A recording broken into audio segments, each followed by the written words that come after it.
Welcome to the Toffee Blues, your source for all things Everton. I'm here with Peter Coates today from Golazo, Argentina.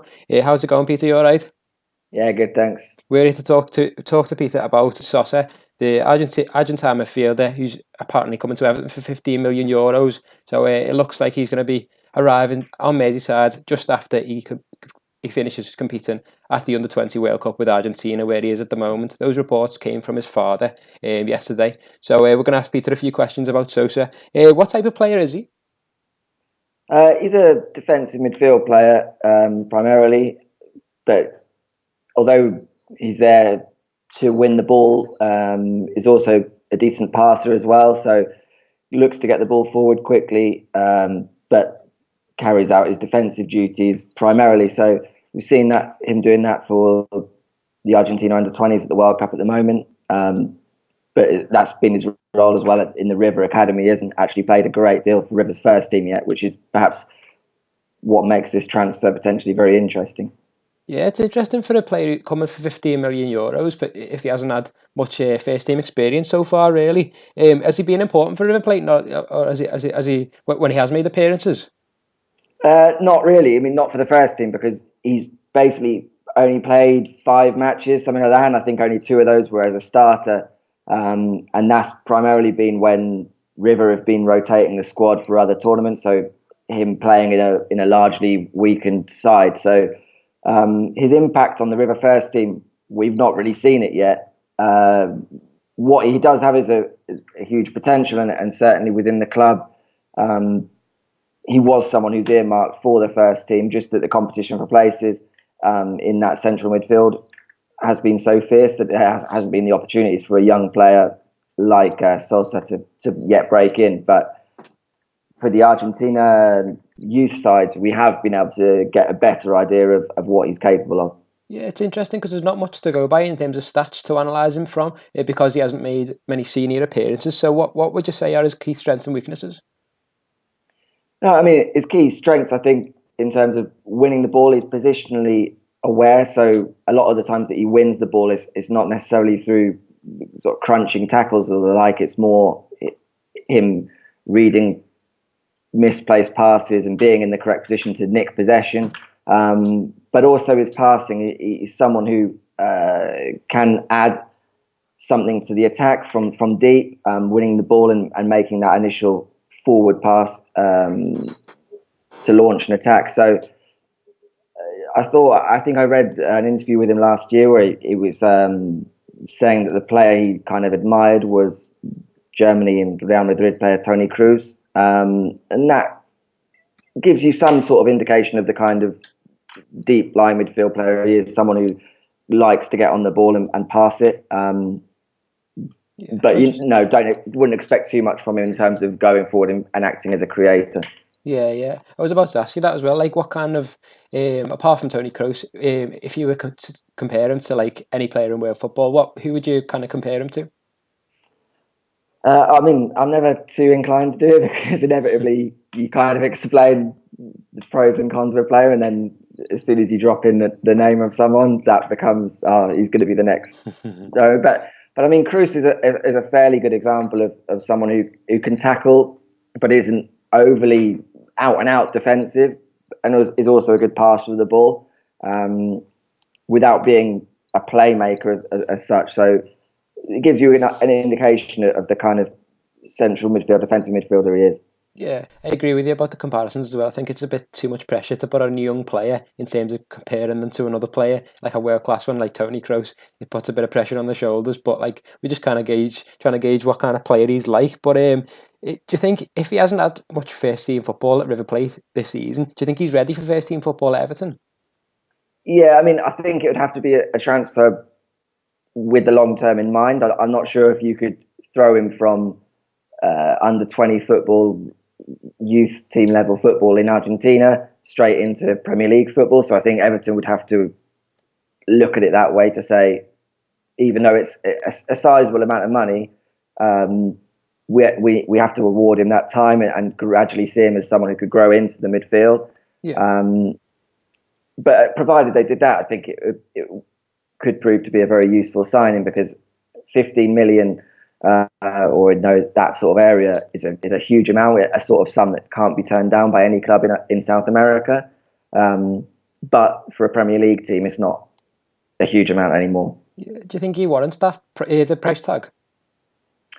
I mean, it's difficult to say because we haven't seen enough of him at senior level. So you'd be going purely on the potential of what you've seen at youth level for Argentina and River Plate.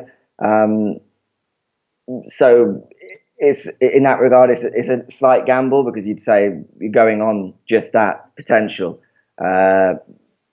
As I say, it's not actually that much now when you look at transfer fees in England with the TV money.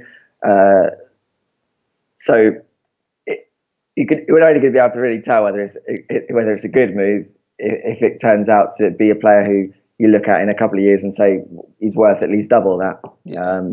But it's difficult to say that at this point in time. Yeah, hopefully. He's a 5'10" midfielder, so I'm not sure what he's like in terms of physicality. I haven't seen enough of him. But do you think he has the right attributes to cut it in English football in the Premier League? Yeah, I mean, he plays like very high tempo, isn't afraid to get to the sort of physical side of the midfield.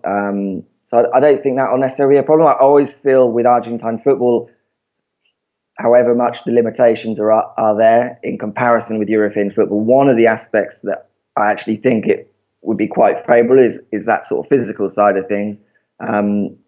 It's a league which there are a lot of very heavy challenges, so I don't think that side of things would be an issue.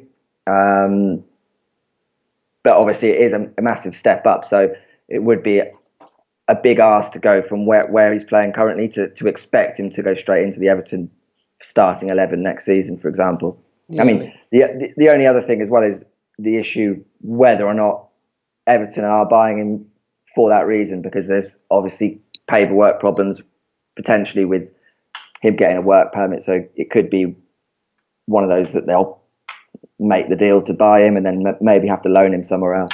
Yeah, I was going to ask you about that as well, because we've had a bit of trouble with Henry Onyekuru. I'm not sure if you know about that one, but it's been a bit of an issue. Kind of, we signed Onyekuru over 2 seasons ago, and he just hasn't been able to get his work permit. We loaned him out to the first season to Anderlecht, and they kind of wanted to keep him, so kind of held him back a little bit when he was fit after he came back from injury. So we had some issues there. Loaned him out this season to Galatasaray, and he still hasn't been able to reach the amount of international games to get a work permit.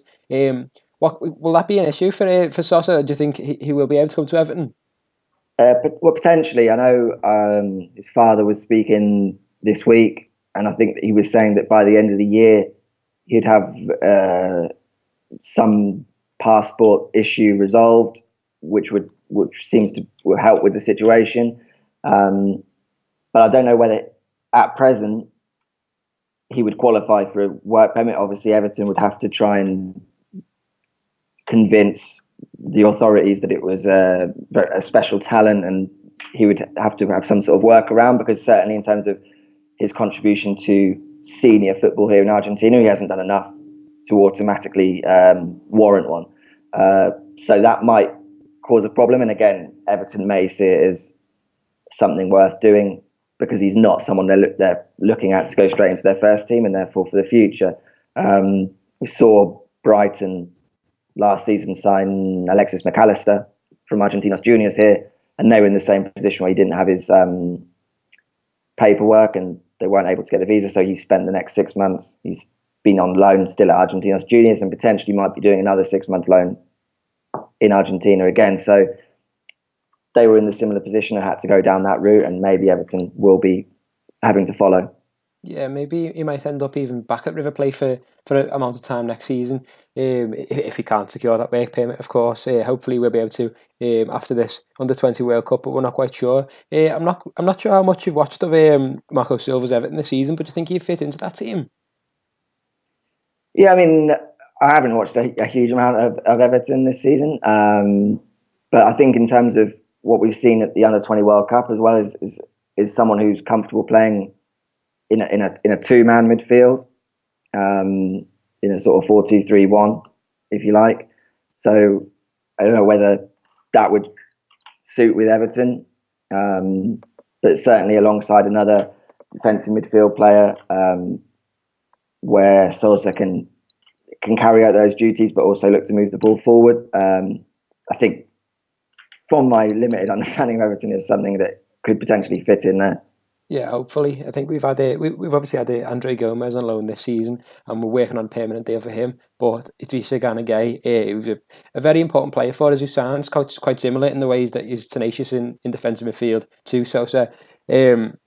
He's threatened with interest from PSG at the moment, so it looks like Sosa will be definitely a project for the future, and it's exciting that we're signing such good young players. But we're just wondering as well, just as a final question, are there any other South American gems that we can keep an eye out for over there at the moment? I mean, there's always a huge amount. Obviously, with the Under-20 World Cup going on at the moment, there'll be a lot of scouts looking at that tournament.